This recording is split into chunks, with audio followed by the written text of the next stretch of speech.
I would call my mother. I've been thinking about her because she would have loved this, and I think to call her and tell her about this morning and the rabbi's introduction of me, which I thought was wonderful. And I want to invite him to travel with me. To continue doing that. Can his mother go with him?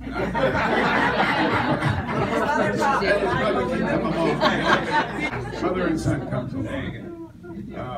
But I recall calling my mother a number of years ago. On a Sunday morning, I got a call from a good friend who was running the Academy of Television Arts and Sciences. He said, "Mama, we just met yesterday, and we have decided to start a Hall of Fame. And these are the first inductees of that Hall of Fame. William Paley, who started CBS, David Sarnoff, General David Sarnoff, who started NBC, Edward R. Murrow, the greatest of the foreign correspondents, Patty Chayefsky, I think the best writer in the history of television, Lucille Ball, Milton Berle, and you." I said, "Me?" Yes. I ran to the phone, called my mother in Bridgeport, Connecticut as fast as I could. I said, "Mom, they're starting a Hall of Fame at the Television Academy, and these are the inductees," and I rattled off all those names, and me. And she said, "Listen, if that's what they want to do, who am I to say?" So when I can stand in front of an audience and hear myself introduced that way, I earned it.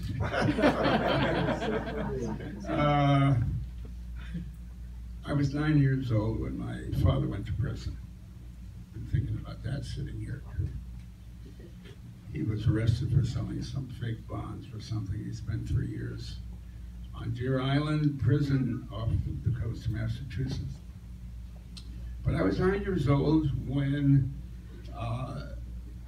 listening to the radio one night, I recall in bed, I heard a guy called Father Coughlin, who was a vicious anti-Semitic priest who spoke out of, I forget where, Dearborn, Michigan, I think.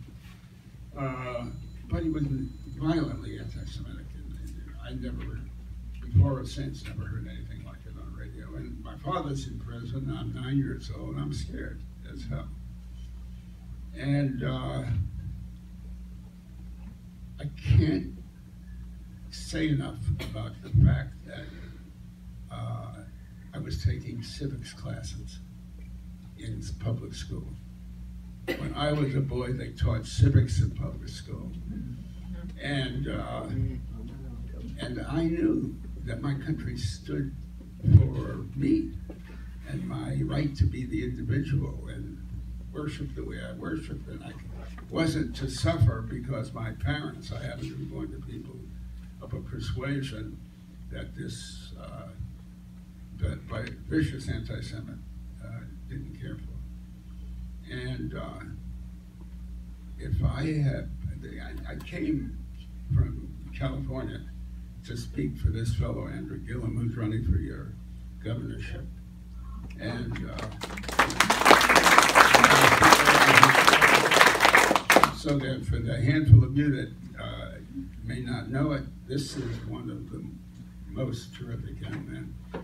I started something called People for the American Way, which Rabbi Silver mentioned. And I ran into him, I don't know, 10, 12, 14 years ago. And within People for the American Way, he started something called Young Elected Officials, YEO, Young Elected Officials, progressive officials elected to public office across the country. And one of the earliest times I saw Andrew, 14 years ago perhaps, Young Elected Officials was having a conference, and there were 1,200 or so from all over the country. They were councilmen and aldermen and ladies. And I walked in and this young man was speaking, and he just knocked me out. So when I was invited to come to Florida to spend a couple of days and talk about Andrew Gillam, it was the thrill of thrills, feeling that I could pay back just a little for all he has given me by way of I want to introduce a young friend. I always think of myself as the peer of the person I'm talking to. And when I talk to him, I'm 10 years old, and he is sitting right here, Eli Gus Bergthold. Did I ask you to take a bow or get up here? What did I ask? Did I ask you to get up here? Yeah? What do you want to say if you're up here? I want to say that whatever you think, whatever you feel, you should vote for who you think is right and to give a better, brighter future for people like me.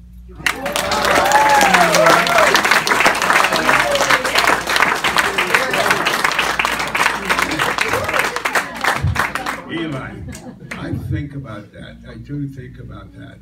It's not just me I'm voting for. I have grandchildren, and I have a friend named Eli, and he can't vote yet.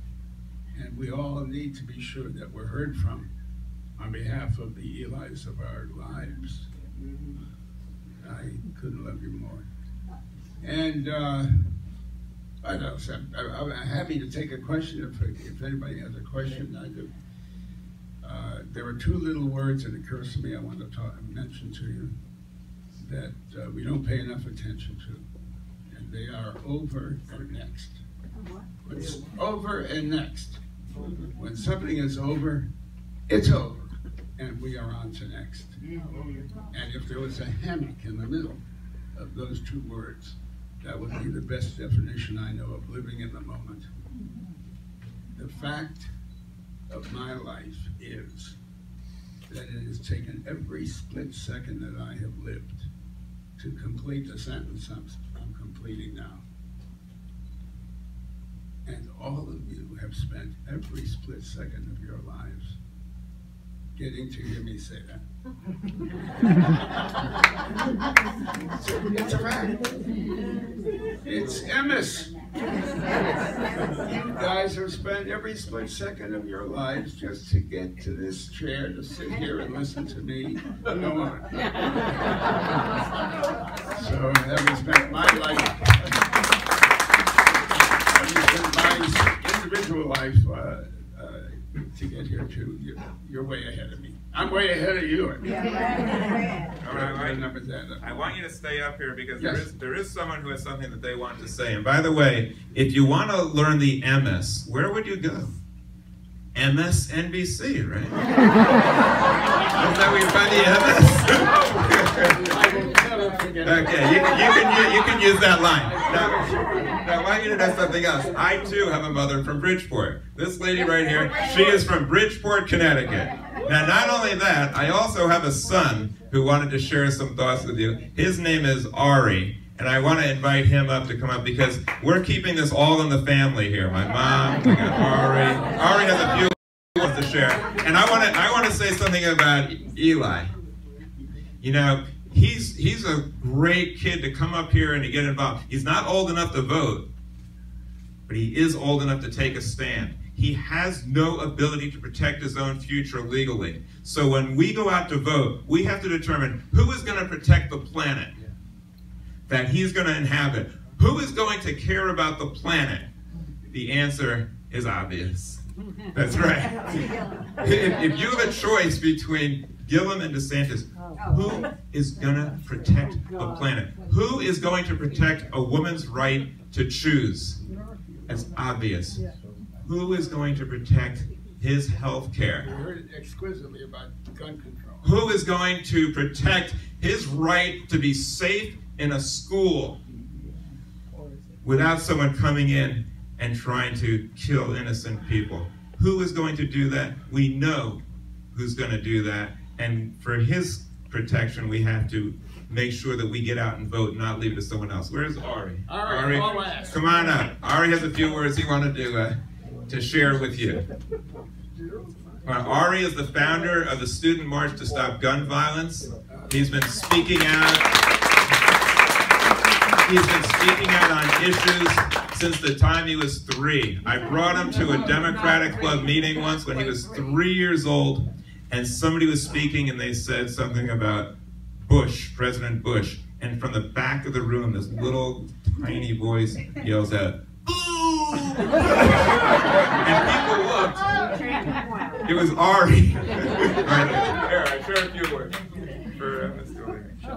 Yeah, if you want to stay, whatever. No, whatever you wish. Okay, stay up here with us. Stay up here with Ari. That would be great.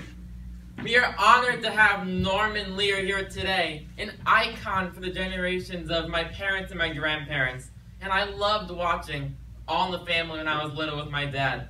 And even though I couldn't understand some of the intro, I loved the message. I could deeply understand the message that the show had to give. The show taught us that no matter your race, no matter your religion, everyone can be one, everyone can be united.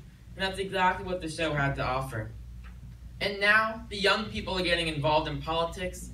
It's amazing to see. Before such horrible tragedies like Parkland and Pittsburgh, the young people weren't very involved. But now they've been mobilized. Now they're working very hard to make sure that they have a bright future when they grow up. But the most important thing we can all take away is that everyone of all generations has an important role to play in fighting for the future of this country. Everyone's important. And if we all stick together, we can all use our power to vote, use our power for change, use our voices, and help change the world. And as VA-DOR teaches us, we are all a big family. No matter who you are, generation to generation, everyone is loved. And instead of focusing on the things that divide us, like whether you're an Orthodox Jew, whether you're a Reformed Jew, whether you're a Democrat or Republican, it doesn't matter, because we are all fighting for the same thing in the end. We are all fighting to be included. We are all fighting to be all in the family. Thank you very much. Thank you very much, Art. One thing I want to mention about Norman Lear. He is part of what is called the greatest generation. He fought valiantly in World War II, helped save the nation from the greatest scourge that ever hit. He showed valor and courage. He continues to do that by fighting hard, and we need to remember those values from the old days, those great values of the greatest generation. And in his honor, I wrote a little song. Now, I want you to understand, this song is not from VA-DOR. This event is sponsored by the Interfaith Justice League. So it is a song written by the Interfaith Justice. We're just using the facilities here for this rally. I thought I'd share it with you while we have Norman Lear here. Boy, the way Gillam displayed that he can lead the next decade. If he's elected, we will have it made. Today is the day, and the last where you were now. If you've been to the polls, please take a bow. Mister, we could use a man like Andrew Gillum right now.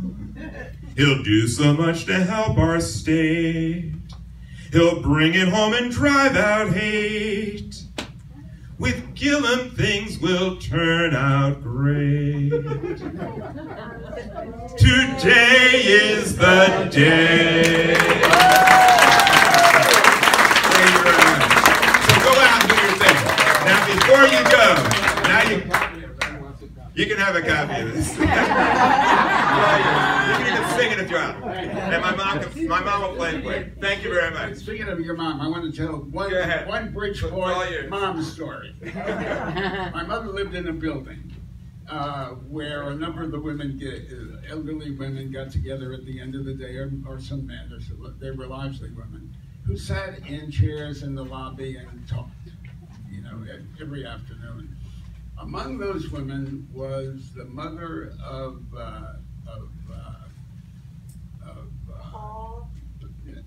Neil Simon.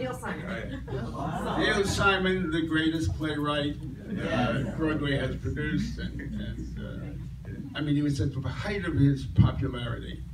And he had a brother called Doc.